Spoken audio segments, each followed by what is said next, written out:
I want to remind everybody to please introduce themselves when they're speaking so that we know who's talking. With that, this is Grant Ritter, Chair of the committee. Martian, do you have something to announce? Yes, Mr. Chair, this meeting is being recorded for minute-taking purposes, as well as for posting of the recording of the proceedings on the agency's website. This meeting is also being live-streamed on the Access Health CT website. It is also requested that participants introduce themselves every time they speak. Roll call for attendance. Grant Rader, Chair. Yes, here. Sean King. I'm here. Thank you. Mark Schaefer. Matthew Brockman. Manish Jutani. June Cohen. I'm on. Thank you. John Virkola. I'm here. Thank you. And Trisha Dave, subject matter expert from Kendrick Insurance Department. I'm here. Thank you. We do have a quorum, Mr. Chair. Great. I understand there's no public comment. Is that correct? That is correct, Mr. Chair. We did not receive any public comments. We'll move to the next agenda item, which is the minutes. Can I have a motion to accept the minutes from last meeting in January? So moved. This is Sean. Thank you, John. Second? Second, this is two. Two. Great. Any comments, edits, changes? If not, could we have a roll call to accept the minutes? Grant Rader? Yes. Sean King? Yes. Mark Schaefer? Matthew Brockman? Yes. Thank you. June Cohen? Yes. Manish Jutani? And John Virkola? Yes. Thank you. Motion passes. Okay, and now the real purpose of the meeting, which is to call on Wakely Consulting to give us sort of details on standard health plans for this year, for the next year. Absolutely. Oh, wait a minute. Is there something in here? I'm sorry, Kelly. I missed something here. First, we're going to go to Kelly to note the timeline for the plan year 2027. Thank you, Kelly Cody, Access Health Connecticut. I just wanted to get in front of everyone some of the updates to the timeline.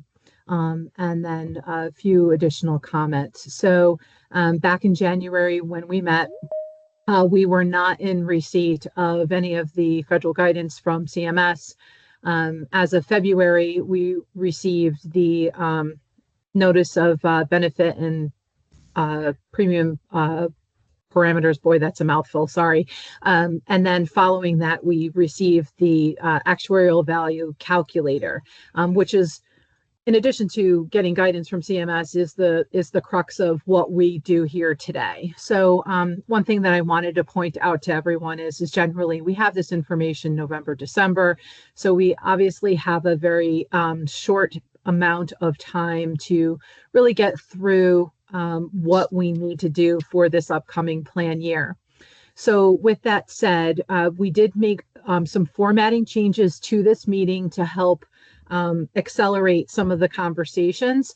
Generally, what we do is Wakely and the issuers all run the plans to see where they fall within the actuarial value calculator, if they pass or fail. And at that point, we display that information to this group so that we may talk about what we think we want to do for plan changes. To help accelerate some of those conversations, what we have done is that pre-work has been done, but additionally, we have also included where we could plan options to have open discussions with this group. This year is going to be a very challenging year. Every standard plan that is offered through Access Health Connecticut will need some sort of plan adjustment. So I know that this is my, I think, 5th or 6th plan year, and we've never had this amount of change or impact to the plans. So that is why we thought that it might be helpful to come with options, and then we can discuss further. And if there are additional options we want to take a look at, we can.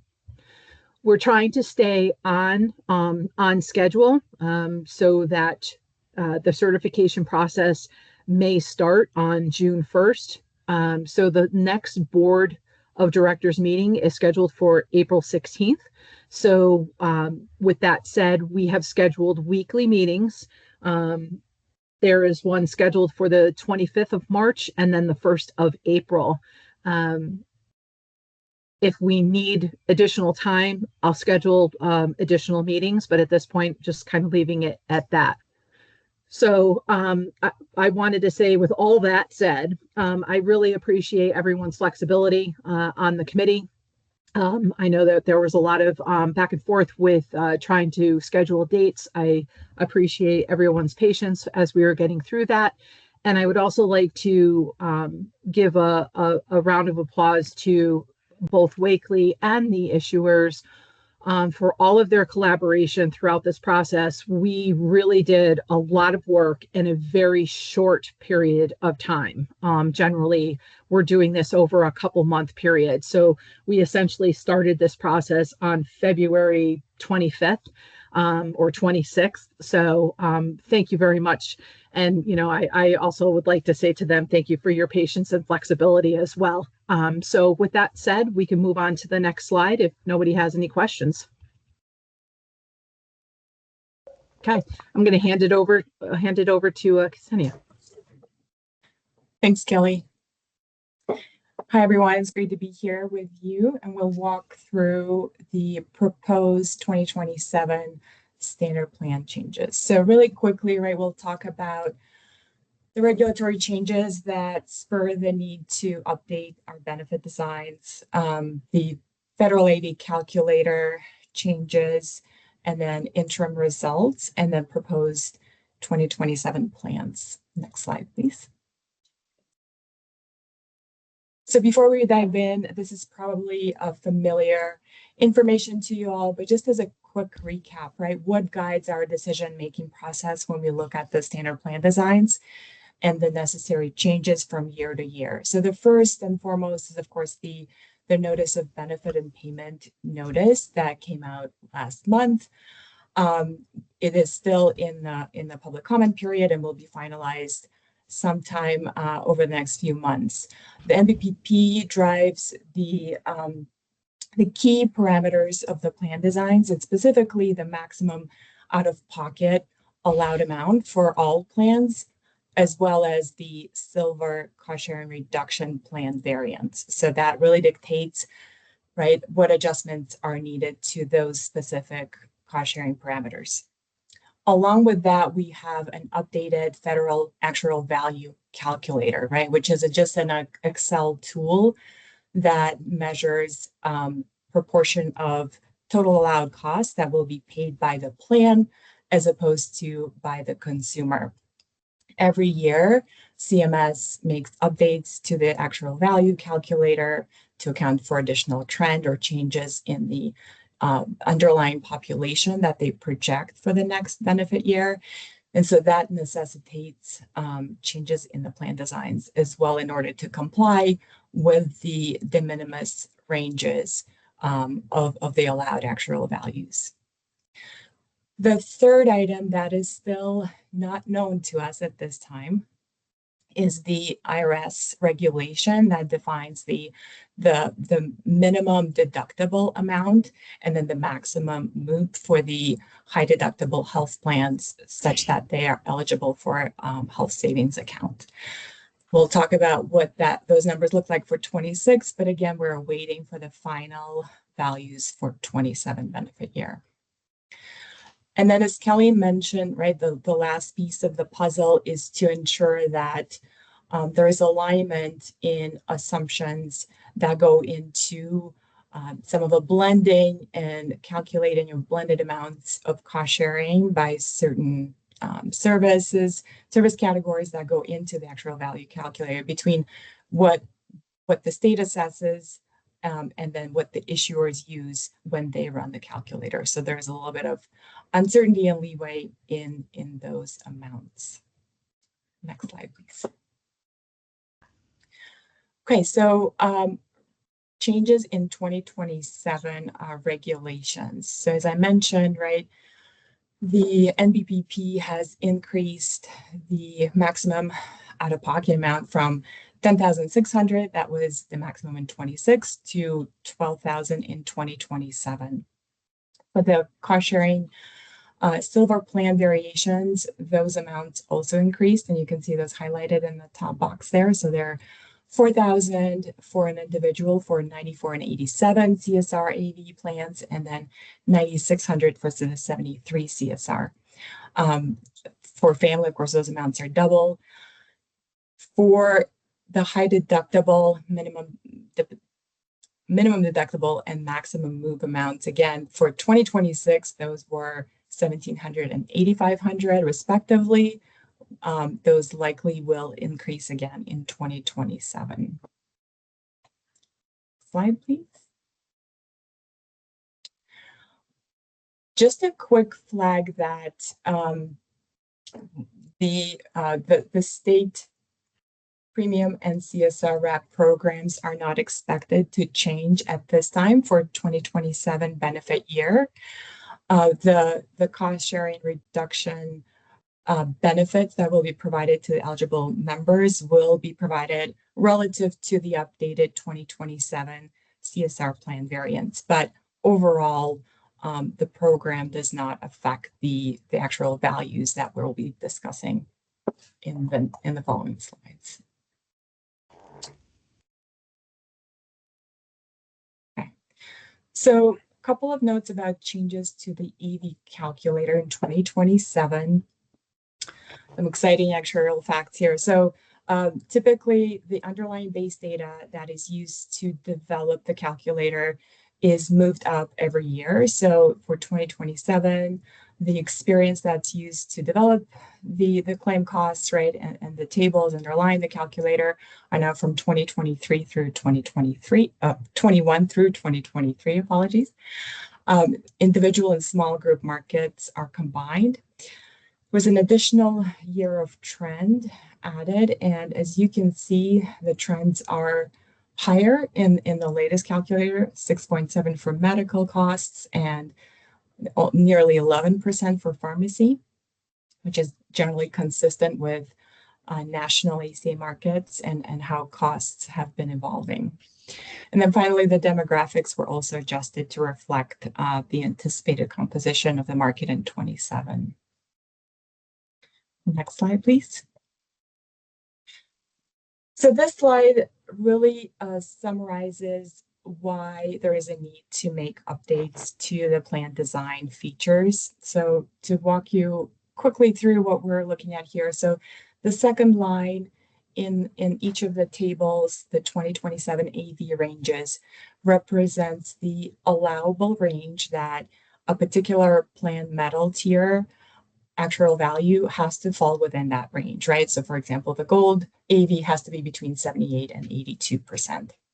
If we look at our 26 AVs that were run in the 2026 AV calculator, the range of actual values that were generated by the issuers is summarized in that third line. And you can see that they're all in compliance with the de minimis ranges, allowable ranges. However, if we run those same 26 plan designs in the 2780 calculator, so that's the last line there highlighted in red, you can see that every single plan actual value, and that's just using kind of standard Wakely assumptions with regard to some of the blending of the cost sharing, they're all outside of the de minimis allowable ranges. And so we have to make changes for that reason. Okay, so now we're going to dive into the proposed designs. A couple of quick notes before we start looking at the various parameters is that the Federal AV calculator is, a pretty blunt tool. It specifies cost sharing for major service categories, but it does not do it in a very granular detail. And so the standard plan designs do provide additional information, right, and specify cost sharing for these additional services that you see on the slide that are not necessarily explicitly modeled in the AV calculator. So just keep that in mind. And the next slide, please. Additionally, out-of-network cost sharing is not part of the AV calculator, so that does not affect the values. We're going to show you deductibles and MOOP limits that are all for a single member, and then family values are generally twice those amounts. Preventative care has to be covered at no cost sharing in all plans. And then the other key piece of compliance, right, when we develop these plan designs is to ensure that the cost sharing for mental health services complies with the mental health parity regulation. So there is an adjustment, or that's a key consideration when issuers test their plans, and then when we design the benefit designs. We are assuming that the silver loading will persist in 2027 unless something changes in the final NBPP. And then, yeah, all plans assume embedded deductible approach rather than aggregate. So let's start looking at each of the metal tiers and the options.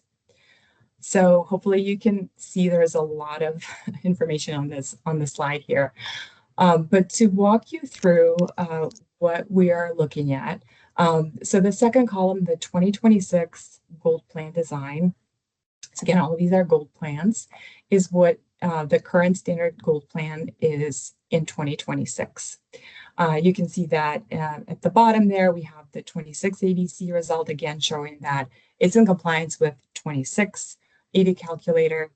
The 27 AV result, 85.3%, again, is if we take that same exact design and run it through 27 AV calculator, and it's out of compliance, right?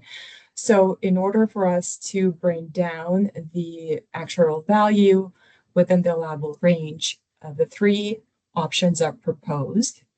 The changes in the specific cost sharing amounts are highlighted in red. So you can see it affects quite a few service categories.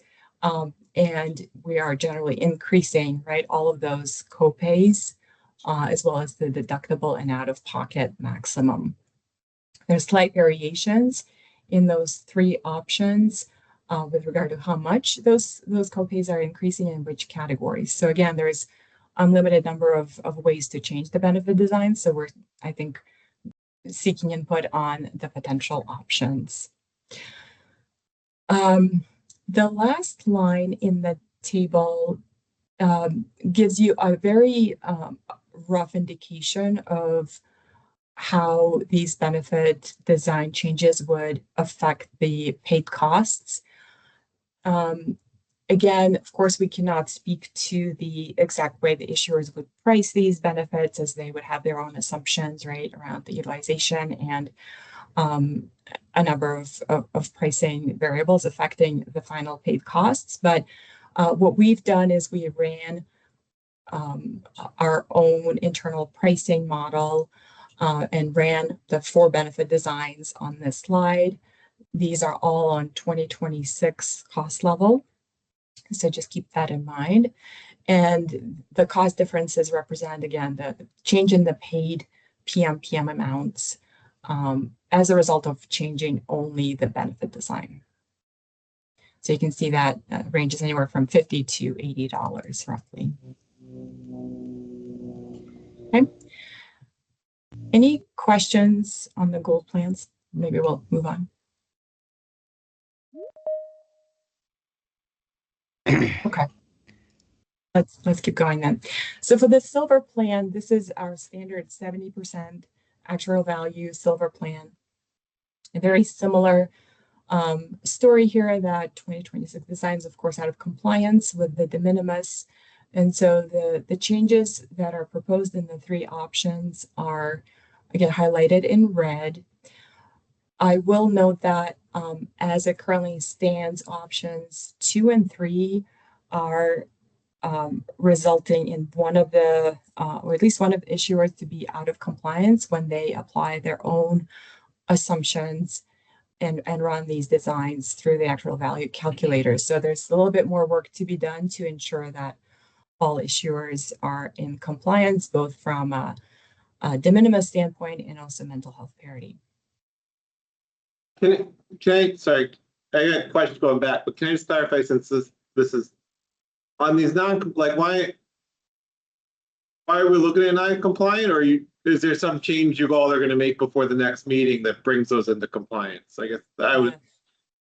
We ran out of time in making them compliant. Okay. Yes, and there's just a little bit back and forth. So there's a little bit more work to be done. We just wanted to share that, you know, we've tried several options and we're still working through it. Good question.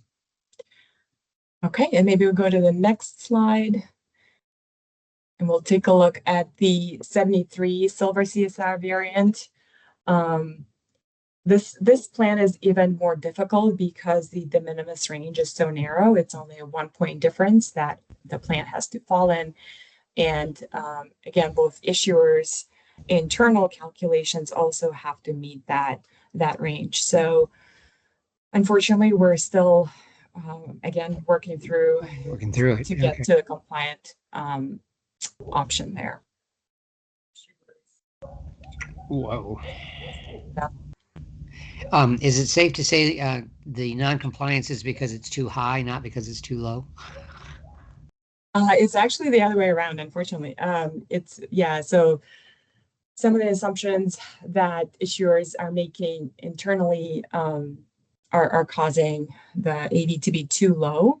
Oh, it is? Okay, so that's what I was wondering, because in their last slide, option 2, you put in a higher out-of-pocket max, and it seemed to be a less generous plan, and yet it was non-compliant. And I wondered, okay, it's non-compliant because it's too low, not because it's too high. And and actually it varies. Sorry, I was speaking specifically around the 73 variant, but for the 70% variant, I think it actually might have been too high. So it still is too high, even though it seems to be less generous, and yet, well, chiropractors 80 instead of 50, but it just surprises me that you raised the out of pocket to 12,000, and you raised the medical deductible, those are two of the biggest drivers. So it's very surprising to me that raising those made it non-compliant. You know, in other words, made it too high. It's a great question. Again, just to maybe not to get into down the rabbit hole, but you know, when Wakely ran these options, they are compliant with our assumptions with regard to what cost sharing applies to what services. Issuers have their own assumptions in regard to that, and that's what's causing the non-compliance. Okay, all right, but you're still working on it, so you'll give us an option that falls in line. That's right. Eventually. Eventually. We're working on it. All right, and maybe we go to 87 plan. So 87 plan, there's only a couple of changes that are needed. This was an easier task, and we're in compliance. All issues are. So I think we are in a good spot for this particular plan. And for 94 AV CSR, similarly, there's two options. One that has a higher increase, significantly higher increase on the out-of-pocket maximum, versus a second option that raises more of the copays for various services, but keeps that out-of-pocket a little bit lower.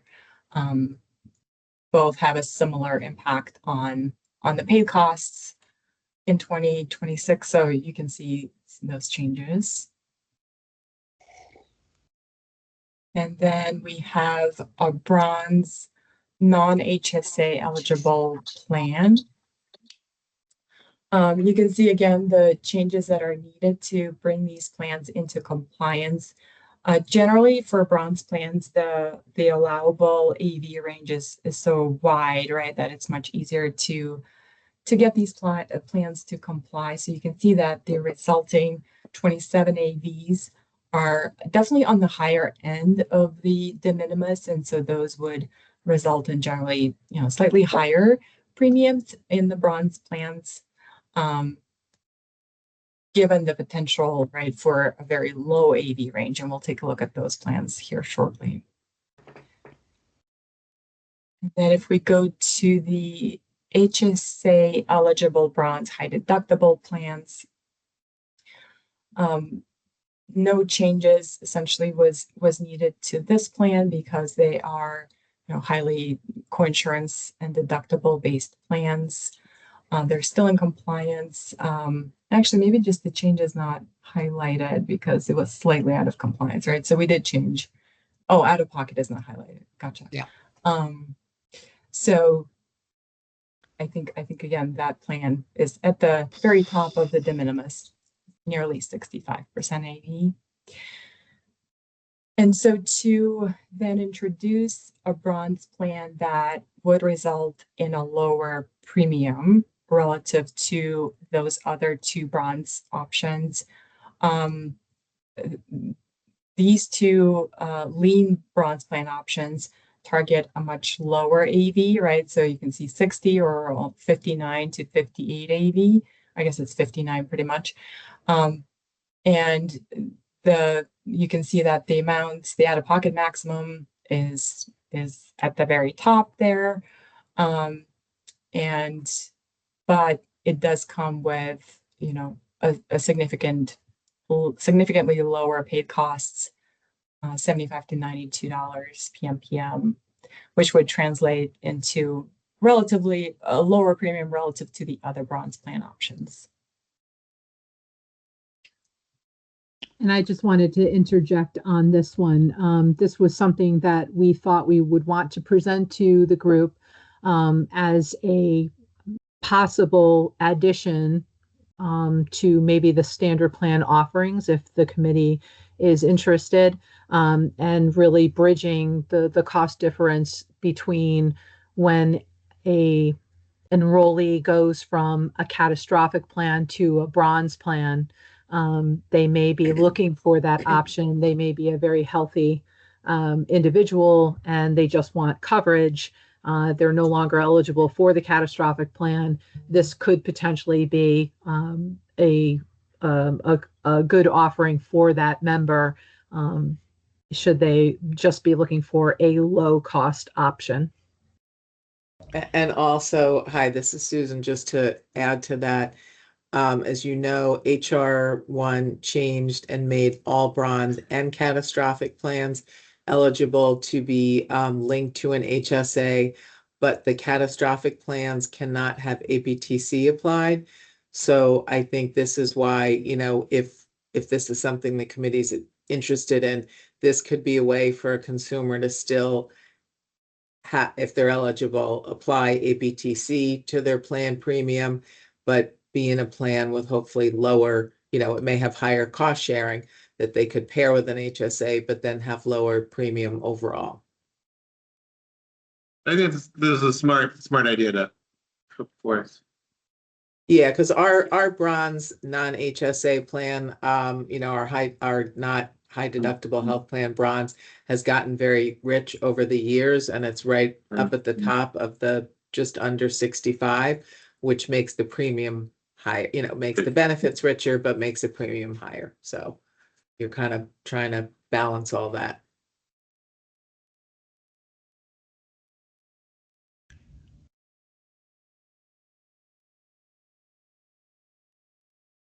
That brings us to the end of the presentation. If there are any other questions we can answer.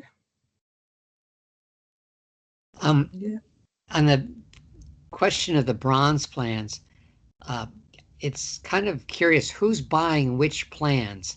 Are people buying the bronze plans because they get the premium tax credit and therefore they don't have any expense, or are they buying it because their income is so high that they're not eligible for premium tax credits and therefore they're searching for the cheapest plan of all? Because it seems like those are two very, very different groups, and one might want a very rich bronze plan if they're not paying for it, and the other one might want a very, very Parsimus bronze plan because they are paying for it and they want a lower premium.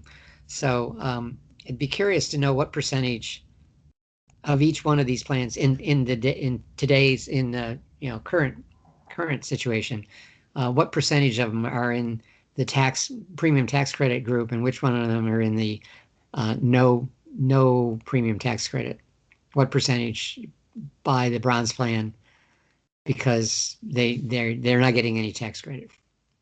I can get We that can, information. we can look future. at that, yeah. Yeah. We can look at that. And then also for this year, for 2026, we have the temporary premium assistance program from the state. So those folks who are over 400 but up to 500 are eligible for the temporary premium assistance. So there is some help for them as well. But we can look at that for the next meeting, Grant, to really look. And I think we did see an increase. We didn't see, a huge movement in the enrollment for 2026 of people changing plan tiers.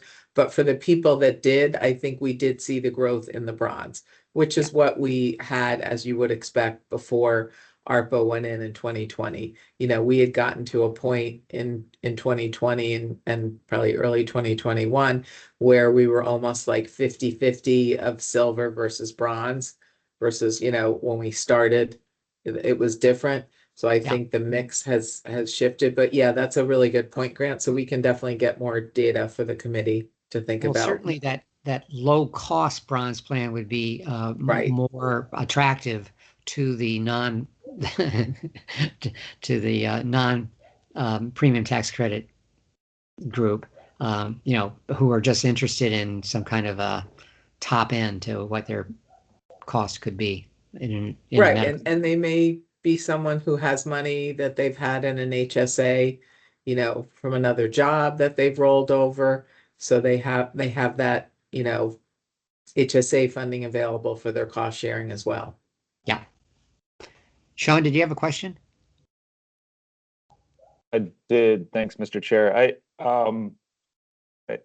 noticed that all of these changes in the plan designs that are intended to bring the AVs down also seem to come with a reduction in the PMPM premiums. And so I'm kind of wondering if you can give us some insights into what's creating that dynamic.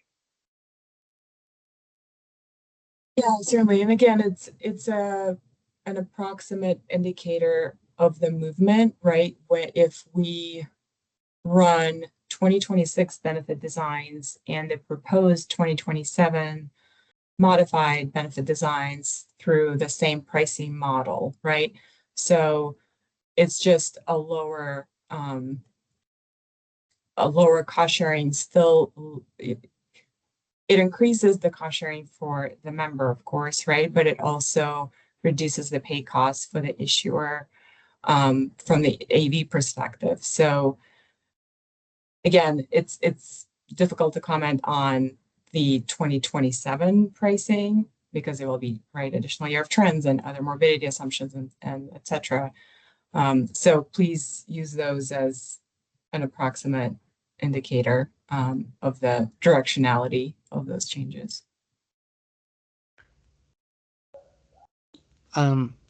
My take on that, Sean, was that we were butting up very, very close to the top end of the de minimis values in the previous year. I mean, every time we were like 0.1% below it. And I think this time we are a little further away, and I think that's creating a PMPM that's reduced a little bit. One of the things is that we're rounding our out-of-pocket maximums and our combined medical and prescription drug deductibles to the nearest 500 very often. And by rounding that off, it lowers the AVC results a little bit, drops it a little bit, and that creates a PMPM value that's also negative. I suppose we could refine it a little more and make our out-of-pocket rounded to the nearest 250 or something like that, and maybe get the PMPM closer to zero, change closer to zero. Yeah, I That's guess just Yeah, That's just a guess.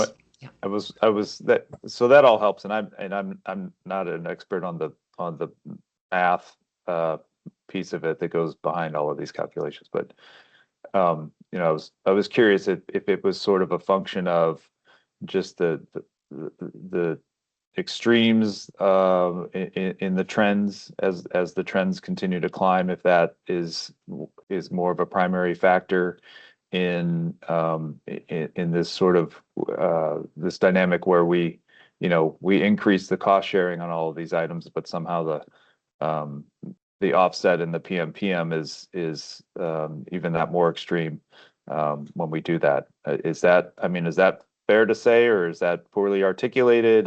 That's kind of what my question was trying to aim at. Mm-hmm. That, It was that's certainly consistently possible. negative throughout all the plans. It was negative. Okay, thank you. I mean, my sense is it's a side effect of where the federal administration, right? We have pushed over the years to keep out of pocket low, driving up premium. Mhm. And the federal government is pushing us now in the opposite direction of keeping premium low at the expense of higher out of pocket, or increasing out of pocket, which pushes premium low. I think it's the federal government through the AV calculator pushing us in a different direction that we have historically pushed in Connecticut. Yeah, Can there I were ask- significant changes, sorry, in the calculator this year, as you can see with the AVs. What is the source for the PMPM as opposed to the source for the rest of the actuarial calculator is percentage of premium, but you know, is it a national premium? I mean, the PMPM, is that a national estimate? Yeah, so let me again summarize really quickly how that was calculated. So we took Wakely internal pricing tool, right, which is a different model from the AV calculator. Yeah. We calibrated it to 2026 average allowed cost in Connecticut. So using a blended allowed cost from the issuers. And then we ran the benefit designs, so 26 and then the proposed 27 through that model and obtained, right, paid PMPMs, compared those relative to the 26 benefit design PMPM. And so that's how we arrived at those costs. So they're not premium amounts, right? They're just the pay cost differences. And again, they're still on 26 allowed basis. So just keep that in mind.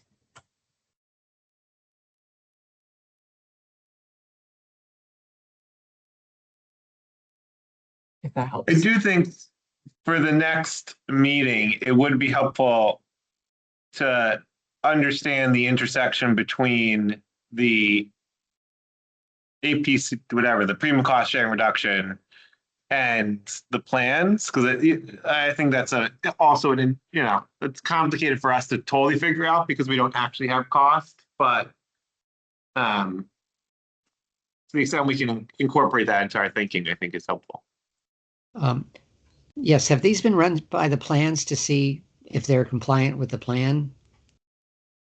As well as with the national AVC? That's what caused some of the non-compliant labeling. Oh, that okay, we they did go saw. through. Yeah, All right. exactly. Yes, that's All the right. issue right now. Thank you. Yep. Right. So they are compliant with the national AVC, but they're not compliant with one or more of the plans here in the Correct. state. Got it. Some of them, yeah, not all. Yeah. Yeah, and Grant, the carriers, this is all the work Kelly was referring to that we've been doing over the last few weeks with Wakely. They've been running testing on all these different options Wakely presented, not only for AV, but also mental health parity, because you've Yeah, got there's to need parity both. involved too. We And it run gets into that. very specific because then Yeah. carriers are using their own claims experience. So that's where you can have variation. Right. Right. Well, I think everybody should look at these plans and come up with their favorite option and which ones they really reject.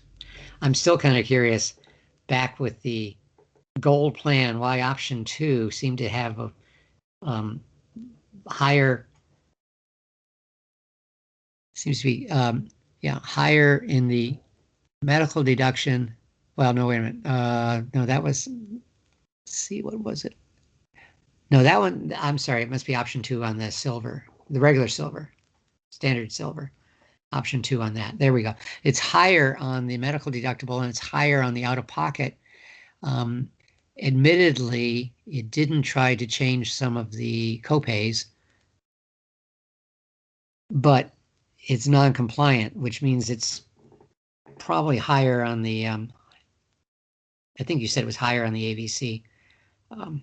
And that surprises me, since it was, the medical deductible and the out-of-pocket are the biggest drivers of the sort of percentage, the AVC percentage. They seem to Yeah, have it more was- effect than anything else. It was a issuer specific compliance. So, yeah. Well, keep working on those, but the option 1 might be the way we have to go anyways. With a chiropractor of $80 seemed to be the, and much, well, all the benefits categories have higher copays, is essentially how it's working. So the choice is, in option 1, you change the copays, make them higher. In option 2 and 3, you change the deductible and the out-of-pocket. So it just depends on which group of people you're sort of affecting. Yeah, and Grant, this is Kelly. Just one other thing that I want to comment on, so people don't lose sight of it. While the deductibles may be increasing, especially on the silver plan, there are a lot of services that are pre-deductible. So I just want to make sure that everybody keeps that in mind. We try very I hard know. to have some things that are pre-deductible, something to give back to the Yeah. And at least also in the silver plans, there's a separate prescription drug deductible that's very low. Absolutely. 250 versus, so it makes prescription drugs more accessible too. Mhm. Well, we like to preserve that at all costs, even if it does raise the copay. Sure. So do we want to start at the gold plan and just kind of work our way down to see what the group likes and doesn't like, and then maybe we can formulate. Sure. Yeah. Okay. That'd be great. Here, the options, it just, I'll tell you what I don't like is option 2 with the radiology being after deductible. I hope we don't need to do that. Like I said, the more that we make before the deductible, the better, as far as, and the more attractive it is to my mind. I hope others feel that way. I want to give you a little bit of background on this gold plan. Our standard gold plan probably has the least amount of enrollment when it comes to the gold plans. And mainly that is because this plan is the most expensive plan on the exchange. So I want to throw that out there. So I understand that you want to preserve the benefits, but also keep those sets. Is there a non-standard gold plan out there competing with it? Each carrier does offer Yeah. non-standard gold plans. Yes. Yeah. And they have, different benefits and lower premium. Yes. Lower premium, but they're still gold. Correct.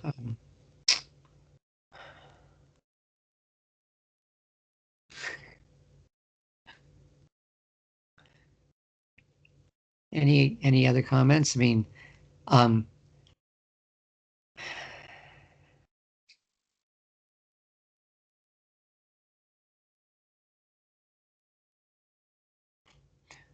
what seems to be the most attractive? I mean, you said that this standard plan, because the premium so high, is the least popular. What are the benefits that the others non-standard goals keep, and which ones do they sort of jettison? I'm shuffling papers. 16-inch Dell's cabinet. I think one of the items is that obviously the plan is far richer. From the 26 plan year, the standard gold plan average AV is about 81.30, let's just say. Uh-huh. We'll just call it 81. The non-standard plans, they fluctuate between 78 and 79. So, you can see the difference in the AV there. The most notable difference is probably they have slightly higher deductibles. I'm trying to look at the out-of-pocket maximum. Yeah, the out-of-pocket maximum as well is slightly higher than what the standard plan is. And then as far as plan design is concerned, they're relatively the same. There are some benefit outliers when it comes to the pharmacy. Most of the other plans are it's on the non-preferred brand drugs, where those are usually at a co-insurance level. The tier 3? Yeah, the tier 3. It's all co-insurance, and most of them, the deductible does not apply. Whereas on our standard plan, it's a flat $60. And then our the 4 tier actually has the drug deductible, but it has a maximum up to $100, where some of the other plans, their maximum is a little bit higher, or actually, somewhere between $750 and $1,000. So there's really no benefit outliers, like anything other than those that kind of stand out to me. Okay. I think what's happening is people go for the price and they don't really read the fine details and realize just how much better our plan is. Yes. The plan is very rich. Yes. But that tier 4 drug can be a killer if you don't have something maxing it out. I mean, drugs can be so expensive, 20% can break the bank. Absolutely. Okay. Grant, what's the history behind the not having any copay on home healthcare services? Oh, home health. I don't know. We were just, what does it say there? Zero copay. I have no idea why that's in there. I didn't realize we had anything with no copay. Home health care services up to 100 per day. That's new to me. I'm not even sure we had home health care as a row in earlier years. We'll have to look at that. Kelly, do you remember? I don't think there's any state mandate or anything tied No. to home health care services. No, and actually that was a good call out, because that actually is one of the benefits that is an outlier from any of the other non-standard plans. All of them have a minimum of 10% coinsurance. Wow. So, and I think what we did, I don't think in the past, when we've provided this view, I believe it only included the items that actually impacted the actuarial value calculator. This year, I think we've added additional benefits that, while they may not have impact to the overall AV, they could have impact to the overall cost of the plan. Yes. Yeah, we weren't aware of home health care services, and I think it's because it was not part of the AVC before. It's not part And of it now. I don't know, too, sorry, Grant, we'll have to look at the benchmark plan. I don't recall what the number is in the benchmark plan either. So I don't imagine there's enough utilization to materially impact how high you have to go in other areas by introducing cost share on home health. I mean, it's more of an over 65 benefit, but just since it's on there, I figured I'd ask. Mm-hmm. You may want to go back and check the state mandate. That could be a potential.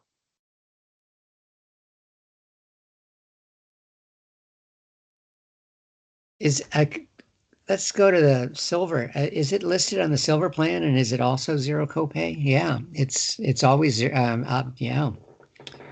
So interesting.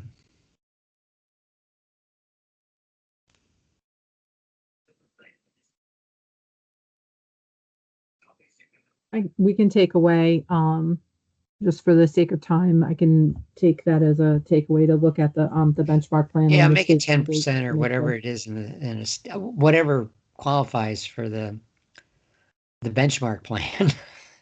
Okay. Should be used here too. Okay.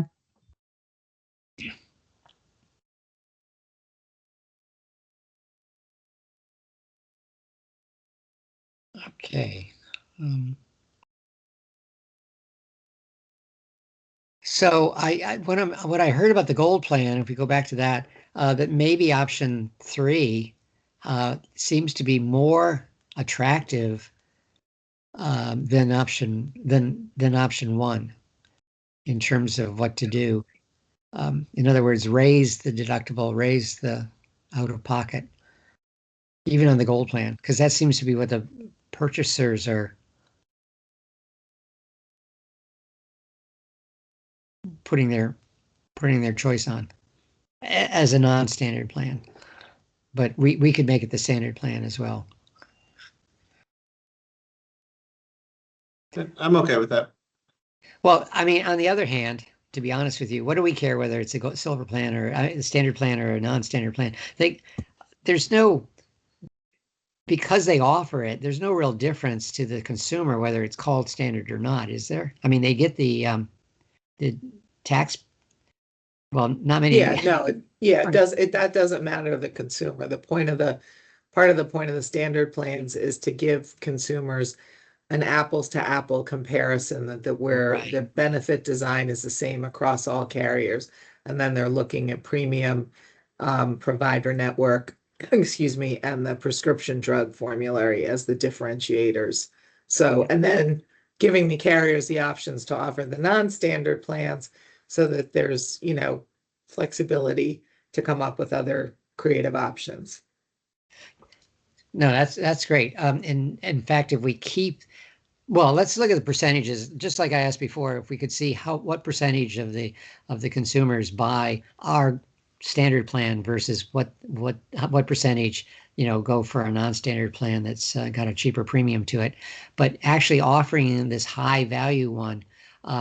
Apparently, the carriers are going to offer lower premium gold plans as well. So there's choice. The consumer has more choice. As long as some group wants this higher premium plan, we probably should offer it to them. With the 80% or 81% AVC calculation, as opposed to the 78 or 79% one that the carriers might offer.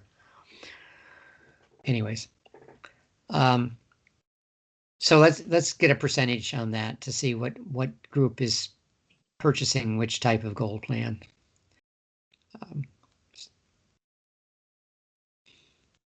If they do get a tax credit, it's the same regardless which gold plan they buy. Correct. Yeah, Correct. It's only based on their income. Yeah, it's Correct. based on their income and second lowest silver, and then obviously it wouldn't come in with the gold because the premium's higher. But at bronze, you can't have a tax credit larger than your premium. You don't get money back. Yeah. Okay. So we have thought here. I mean, the main question always arises: do we actually raise the deductible and out of pocket, or do we, raise the copays and change some of the first dollar benefits instead? And that's the question every year. So that's going to be the question this year too. Can you remind us? Sorry. What's that?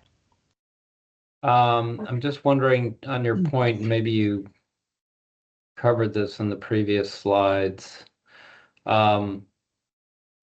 exactly which services are the deductible does not apply? Yeah, that's They're all, yeah, they're all noted actually on this. So if it says after deductible, the deductible applies. If it's left blank, Okay. it means the deductible does not apply. So here, even primary care, preventive care, your annual wellness visit or what have you, the deductible applies to your annual well visit, for example. There's not an exemption. Not No. the preventative has no cost sharing, Mark. That's, under the ACA.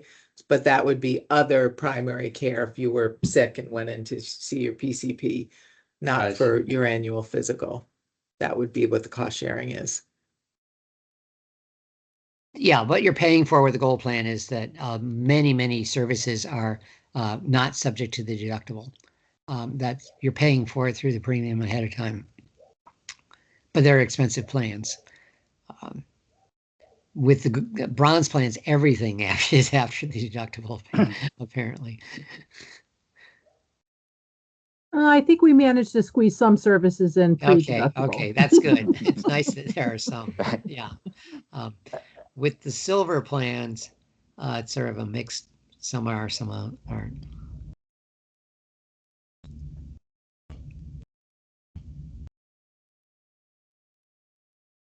Yeah, again, with the silver plans, there's a lot of services that are pre-deductible. Yeah, we tried to Yes.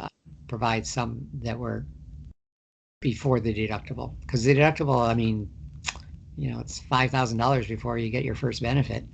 It's kind of rough. Can we go back to the goal plan again? Yeah, okay.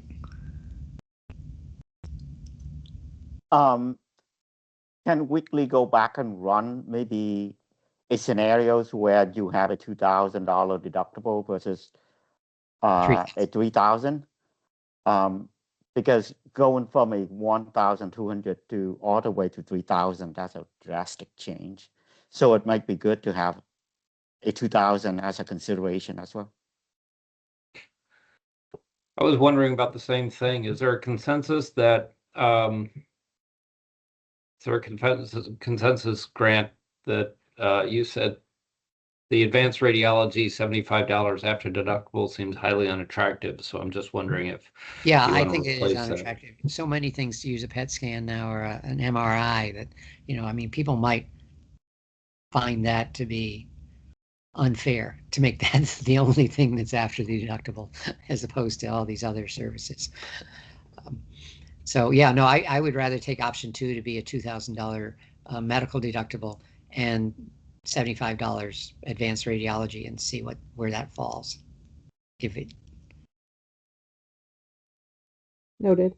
Yeah, play with the chiropractor and the other copays to make it compliant. Yeah, and I think what we'll do too is just to make it a little bit make it helpful for the group, we'll try to highlight which items have impact to the AV and which ones don't, or maybe we do which ones don't. But obviously those have impact to the premium. Yeah. The overall premium. Okay, well, we're at the end of our hour now. Should we study all of these and come back next week and possibly make some choices? How quickly will you have the silver plan, a set of silver plan options that are compliant? Well, I think the goal is after this call, we will probably regroup with Wakely and the issuers to come up with some common ground and figure out how we can get to compliance for everyone. Mm-hmm. So the intent is to hopefully have that done and ready for next week. Mm-hmm. Okay, great. So, Kelly, do you have some last words here? Not really, other than I guess we'll see you all next week. Question if we actually have information available prior to the meeting, I'm not sure if it's a normal protocol, but based on the limited time frame that we have, Send it out. send it out. Okay. All Send right. it out. Yeah, and take a look at it. Yeah, no, it would be nice if we saw those silver plan in their compliant. I don't imagine they need to be changed that much, just a little bit of tweaking to make them compliant. Okay. And that'd be good to look at ahead of time, even in anticipation of Wednesday morning's meeting. Absolutely. If available, it will be sent out. Okay. Excellent. Okay. Thank you so much, Wakely, for wow, all this analysis so quickly. I know that time has been short. There is no adjournment slide, Mr. Oh, Chair, okay. so No this is adjournment our slide. last slide. So could I have a motion to adjourn for this morning? So moved. Okay, seconded? Second, Sean. Oh, okay, sure. Motion, can you do a roll call? Yes, Mr. Chair. Grant Ritter, Yes. Sean King, Yes. Mark Schaefer, Yes. Matthew Brockman, Yes. John Goen, Yes.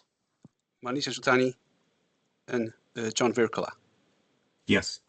Thank you. Thank you very much. We are adjourned. And we'll see you Thank next you. week. All right. Bye. Thanks, Bye-bye. everybody.